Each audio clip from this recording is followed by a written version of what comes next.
Namaste and hello. This is your Sanskrit instructor welcoming you back into lesson number 190. We are continuing going over present, perfect passive participles, not present, perfect passive participles. And we left off with these types of participles where verbs ending with the single aspirates dha, bha, or ha change those aspirates to da, ba, and ga respectively, while da becomes a dha.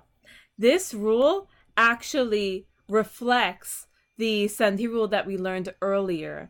So if you remember this, a soft consonant becomes a hard before a hard consonant. But this rule does not apply to the final soft aspirate of a verbal root followed by the termination beginning with da or ta. In that case, the final consonant of the root loses its aspiration and the da or ta of the termination is changed to dha, for example. So we'll see here. So the example, yud becomes yudha. So what happens is that this dha is turning into the half da. It's losing its aspiration. And then when you're adding the ta to here, the ta is being converted into that da. So that's how you're ending up with yudha. Same thing is happening from sid to siddha. And then you have kshub going to kshubdha. Again, this bha is losing its aspiration, and then it's changing into the ba. And then the ta again is going to turn, that is supposed to be added, it's going to turn into that dha. Then muh becomes mugdha. Again, because this ha is going to lose its aspiration from the gutturals, and then it's going to turn into that ga. It's going to soften into that ga. And then the dha is added. Well, technically the ta was added, and then that turned into the dha. So muh to mugdha, or to mudha. And we'll talk about this later.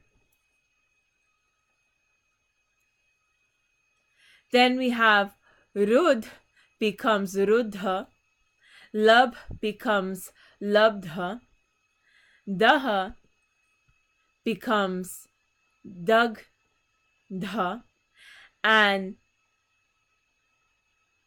snih becomes snigdha.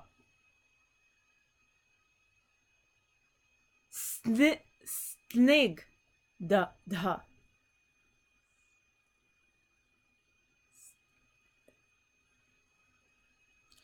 So even though the sandhi rule that we spoke about applied to most of these perfect passive participles, it did not apply to ruh.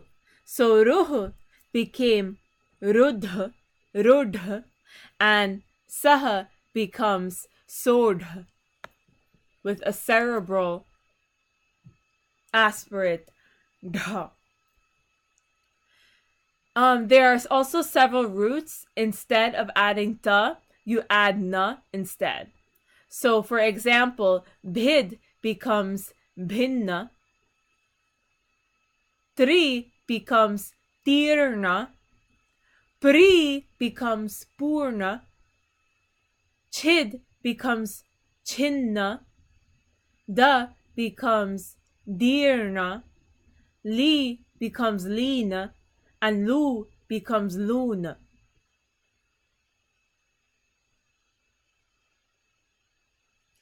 And then we have some verbs form their perfect participle passive irregularly. So here are a few examples. So da becomes datta, sta becomes sthitta, pa becomes pitta, Kan becomes kata. Kat.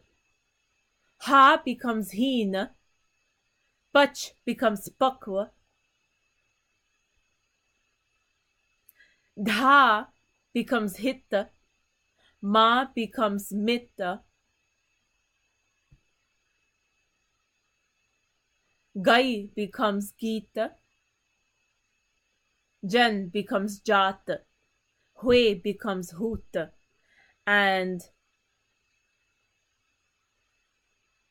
shush becomes shushka. Like mentioned before, these perfect participle passives, they are declined. If the masculine is declined like kupa and the neuter is declined like vanam, and as mentioned before, the feminine participles will be discussed later. With this is ending the section for the passive perfect, the perfect passive, the perfect participle passives. And this is your Sanskrit instructor signing off with a namaste.